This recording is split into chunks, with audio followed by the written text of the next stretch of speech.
Muito boa noite, queridos amigos, amigas, irmãos e irmãs. Que alegria nos reunirmos mais um dia para juntos podermos refletir sobre os ensinamentos do Cristo. Elevemos os nossos pensamentos. Mestre Jesus, Mestre amado, rogamos o teu amparo e o auxílio por meio das equipes da espiritualidade maior, para que possamos ser nós instrumentos e medianeiros da tua vontade, compartilhando com os corações que nos acompanham ensinamentos novos e oportunidades de reflexão para que nos facilite essa jornada do autoconhecimento e da luta pela autoiluminação. Mestre querido, que as falanges maiores possam envolver toda a terra em dulcíssimas vibrações de amor e de paz, auxiliando a cada espírito, encarnado e desencarnado, a buscar trabalhar os pensamentos para entrar na sintonia do amor e da paz, para que os nossos pensamentos, sentimentos e atitudes estejam todos eles alinhados com a lei divina e de amor, e caminhando juntos, possamos todos nós plantar sementes de luz para entrarmos no plano de regeneração. Sê conosco, Mestre querido Jesus, e que essas equipes de amor possam agora visitar cada lar que nos acompanha, visitar todo o planeta Terra, balsamizando os corações e refortalecendo a esperança, para que sigamos sempre em frente. Que assim seja. Que assim seja. Nós estamos trabalhando o capítulo 3 do Evangelho segundo o Espiritismo, e hoje nós vamos falar sobre o item 13, mundos de expiações e de provas. E para essa conversa de hoje, nós separamos uma única pergunta que está no item 13. Na verdade, é a primeira frase do item 13.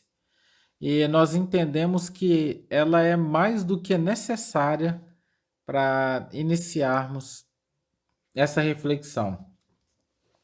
Kardec nos traz o seguinte questionamento: que vos direis dos mundos de expiações que já não saibais, pois basta considerar a terra que habitais?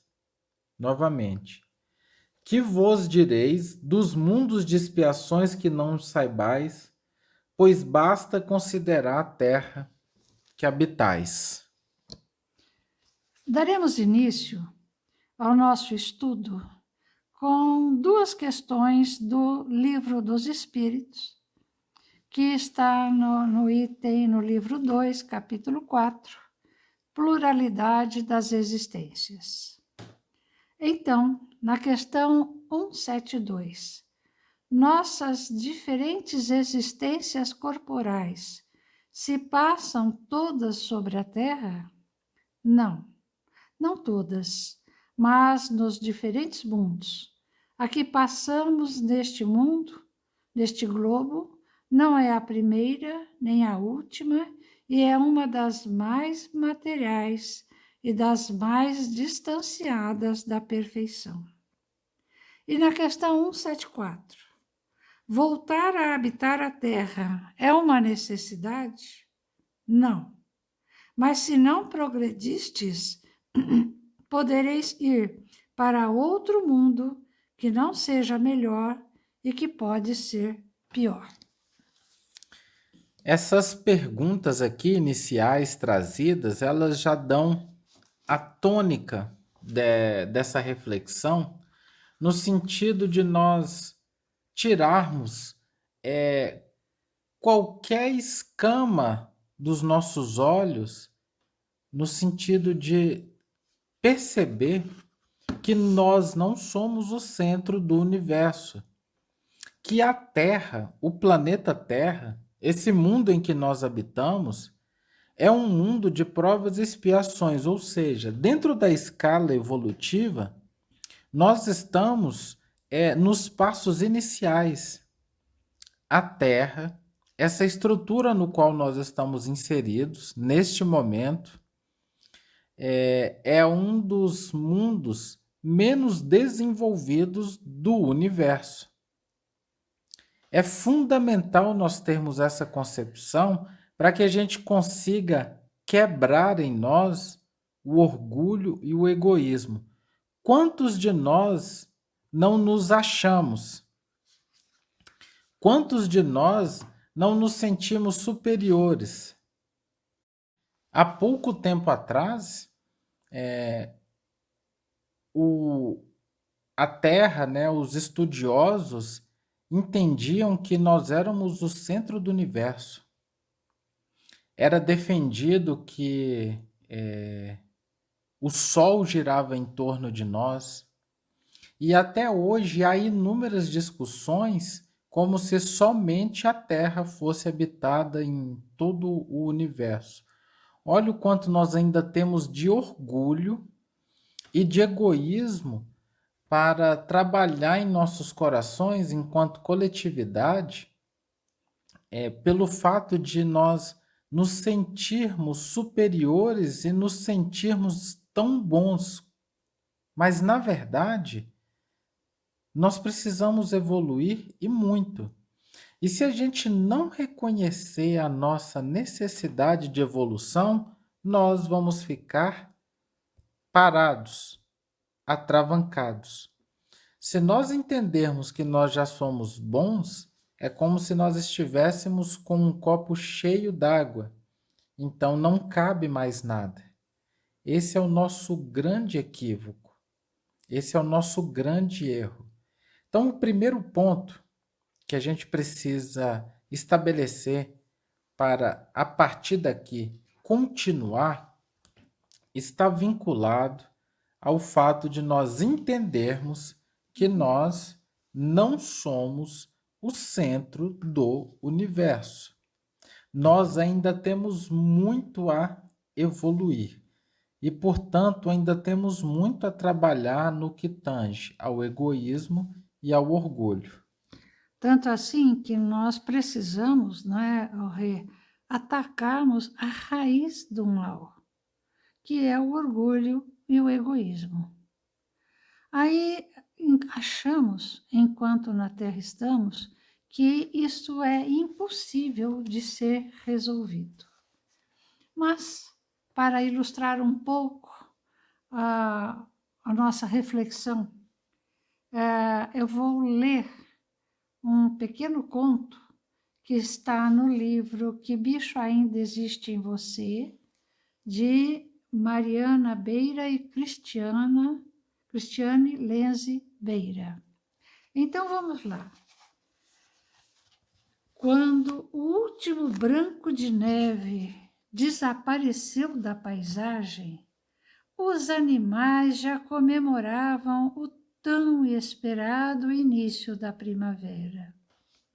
Todos estavam animados para, enfim, começarem as brincadeiras, depois da longa espera causada pelo inverno.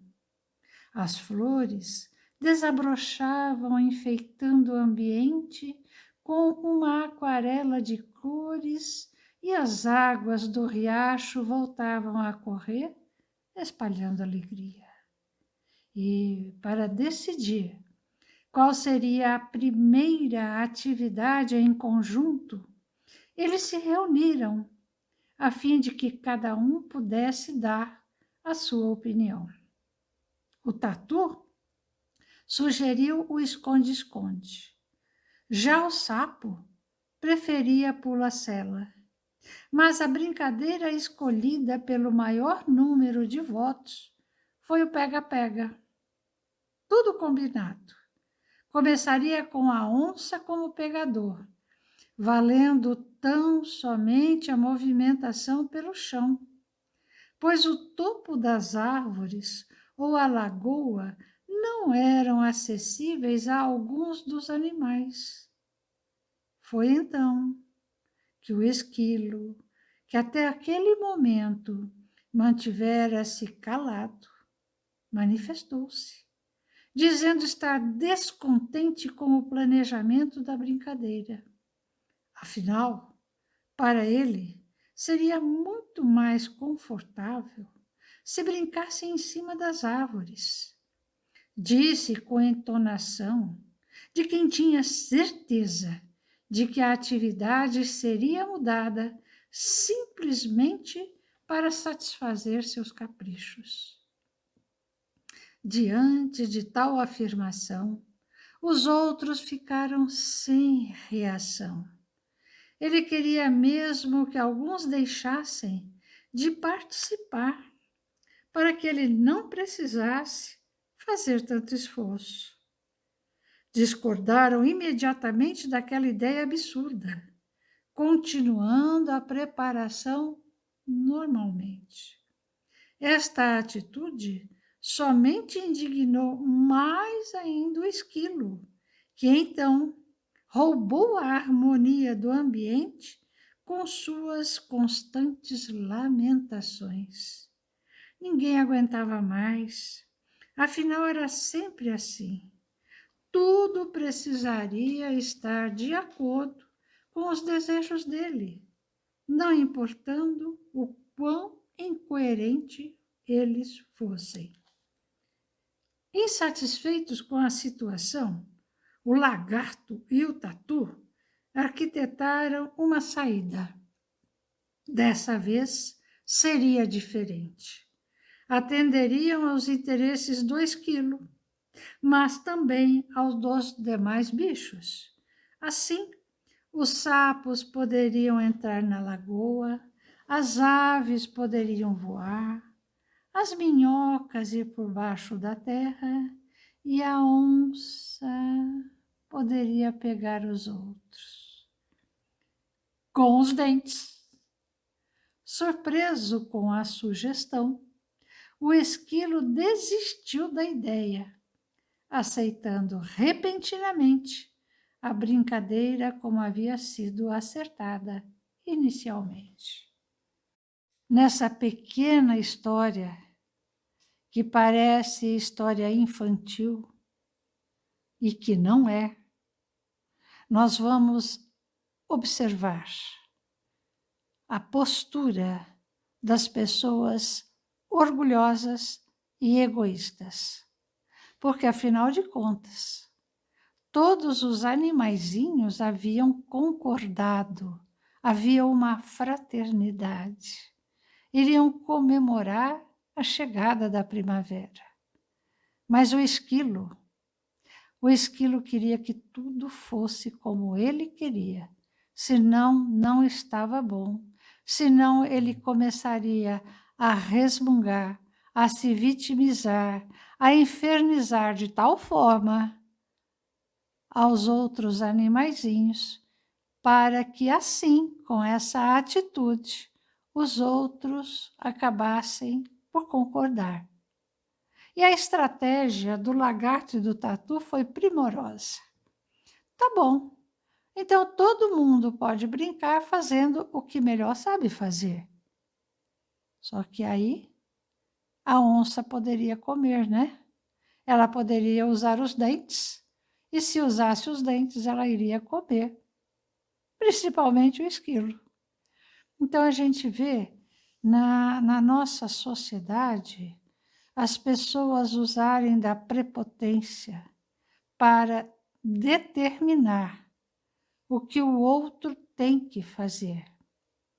E se o outro não age como a pessoa quer, então vem a vitimização, vem a altercação, vem a pessoa a resmungar, a falar mal. Esse é o mundo que a gente vive.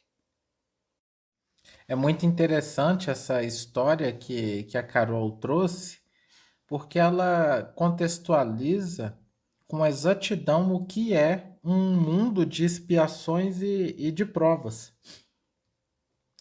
É um mundo onde as pessoas elas só estão preocupadas em si. Quanto mais nós tendemos para o egoísmo, mais nós estamos vinculados a um mundo de provas e expiações. A evolução está vinculada a um movimento onde nós queremos servir, auxiliar aos outros. Uma grande característica de um plano de expiações e provas, e aí precisamos fazer também essa viagem interior, se nós, em espírito, se o nosso mundo íntimo está numa vibração de regeneração ou de expiação e de provas, está vinculado a esses discursos de conveniência, a essa falta de coerência que se apresenta nessa minha mudança constante de opinião em função do que está acontecendo. Se o que está acontecendo for vantajoso para mim, eu defendo determinada ideia. Se não é mais vantajoso, então eu mudo de opinião. Isso é uma característica marcante do mundo de provas e expiações, que é a perda da coerência e eu estar alinhado ao meu egoísmo. Então eu quero o que eu quero a qualquer custo. E aí, dentro disso, também é importante a gente caracterizar que é uma pergunta constante das pessoas: o que vem a ser prova e o que vem a ser expiação. Isso é um tema muito importante porque são questões distintas. E a prova e a expiação, elas estão separadas por aquilo que nós sentimos. Inclusive, Kardec, né, faz aqui uma constatação que nem sempre tudo aquilo que é expiação pode ser uma prova, mas toda prova tem uma expiação. Por que a expiação e a prova elas se diferem por aquilo que a gente sente? Vamos colocar uma situação desafiadora, uma situação qualquer. A perda de um ente querido, um filho, uma situação bastante desafiadora. Quando eu já tenho os recursos morais, a fé estabelecida, quando eu já tenho essa confiança na justiça divina, vai me doer da mesma forma essa perda. Mas em virtude dessa compreensão, desse sentimento estabelecido na lei de amor, desse esforço em buscar me tornar uma pessoa melhor, aquilo passa a ser para mim uma prova. Eu compreendo e aceito o planejamento encarnatório. Eu aceito o que está me acontecendo e busco fazer dessa experiência uma alavanca para o meu crescimento enquanto espírito. Então é uma prova. Se nesse desafio eu conseguir manter-me firme na fé, se eu conseguir me manter firme na lei divina, sem revoltas, eu estarei sendo aprovado nessa prova que me visitou. Então está vinculado àquilo que eu sinto. Agora vamos pegar essa mesma experiência e vamos entender alguém, vamos visualizar alguém que não tenha essa fé, essa compreensão. Vamos imaginar um espírito extremamente materialista que só pensa em si, se vitimiza e só está preocupado em ter atendido às suas necessidades. Quando acontece uma situação dessa natureza, ele só vai reclamar. Ele não vai estar em dor, ele vai estar em sofrimento, revolta, não aceitação. Vai ser para ele uma expiação. A expiação, depois de muito repetida, ela pode se tornar uma prova, porque depois de tanto expiar, eu passo a buscar a compreensão do que seja a justiça divina. Eu passo a sair de mim mesmo, sair desse meu mundo egoísta, como se tudo tivesse que girar ao meu redor, como era o esquilo. Quando eu deixo de ser esquilo, aquilo que era expiação passa a ser prova, passa a ser um trampolim, uma oportunidade. Eu olho em cada situação desafiadora uma oportunidade para eu resgatar um passado, para crescer em espírito. Então, a escolha se a situação desafiadora vai ser expiação ou prova, está naquilo que nós sentimos, nas nossas conquistas morais. Mas em um ou em outro caso, o caminho é um só: desenvolver o amor em nós e desenvolver a capacidade de servir, a capacidade de dar de nós, a capacidade de amar, de construir vínculos, de vivenciar em plenitude a fraternidade. O movimento, ele precisa ser um movimento de doação. Quanto mais nós caminhamos nesse movimento de doação, de aceitação, nós estamos vivenciando provas. E aquele que vivencia a prova e vence a prova, alcança a regeneração. Tanto é assim, né, Rê, que Joana de Ângeles, pela psicografia de Divaldo Franco, no livro Jesus e o Evangelho, à luz da psicologia profunda, diz o seguinte: o orgulho, filho dileto do egoísmo, é síndrome de fraqueza moral, que necessita ser combatido com a renovação emocional e o autodescobrimento, mediante os quais o enriquecimento de valores se dá naturalmente e se consegue à força para vencer o patamar inferior em que se estagia. Então, nós precisamos buscar em nós que tipo de sentimento nos envolve a cada situação. Não importa a situação, às vezes são situações tão comezinhas do dia a dia, mas que aquilo parece que nos fere, que nos machuca. Mas por que me machucou? Por que foi difícil tolerar aquela situação? Por que tive tanta contrariedade? Ah, mas eu não quero nem mais ver aquela pessoa. Isso tudo é orgulho, isso tudo é egoísmo, porque eu acho que as minhas atitudes são as corretas, que eu penso e sou melhor do que a outra pessoa.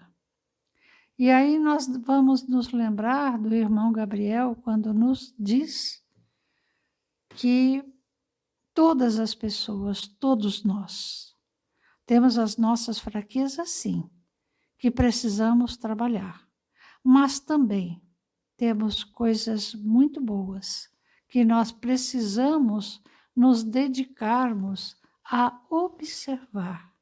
Porque quando começamos a mudar o nosso olhar, nós também iniciamos o caminho da humildade, que é justamente o contrário do que vivemos até agora, que é o contrário do que a nossa vida na Terra nos dá a oportunidade de exercermos. Então, permanecemos achando que nós somos ótimos.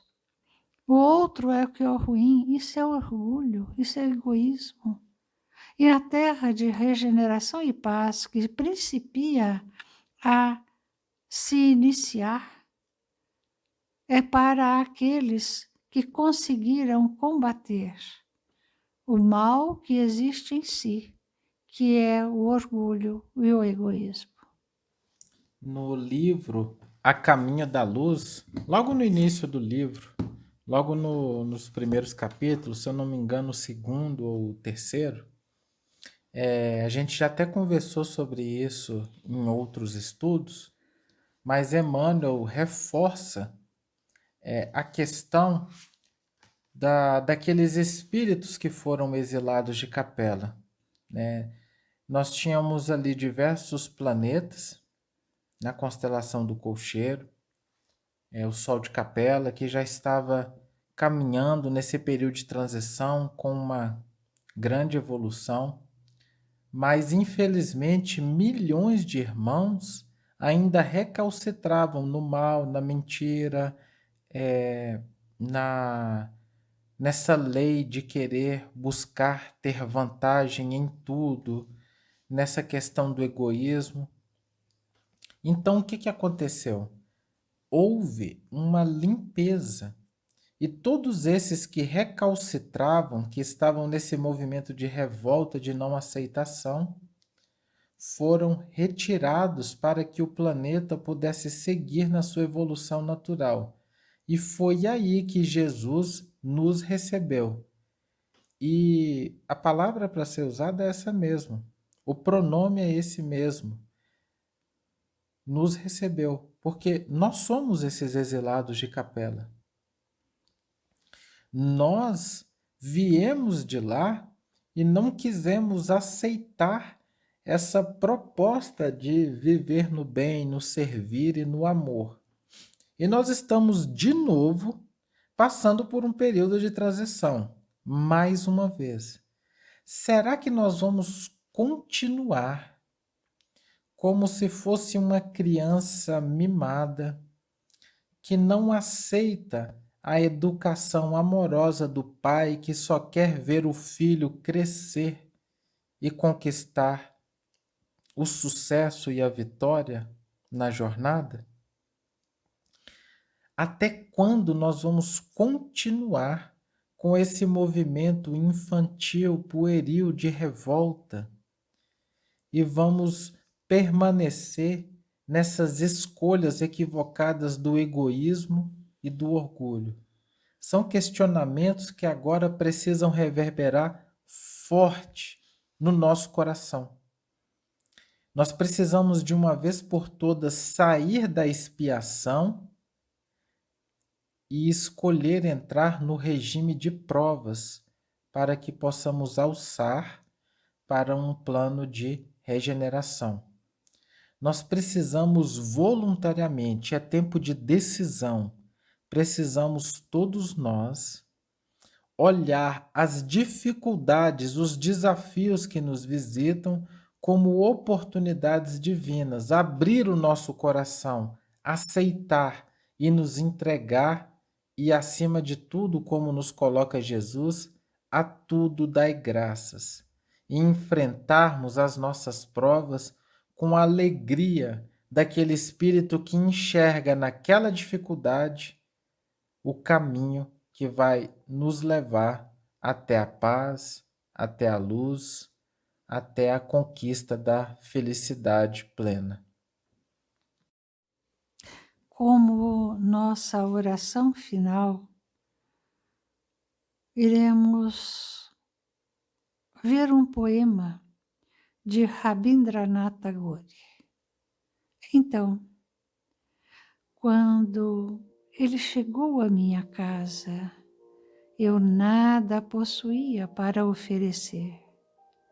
Sentou-se ao meu lado e a sua beleza deu-me dimensão da minha insignificância. Fiquei humilhado e quis fugir. Não lhe podia ouvir a voz, envergonhado pela minha pobreza. E ele, que havia escolhido a minha pequenez para engrandecer-me com a luz da sua compreensão.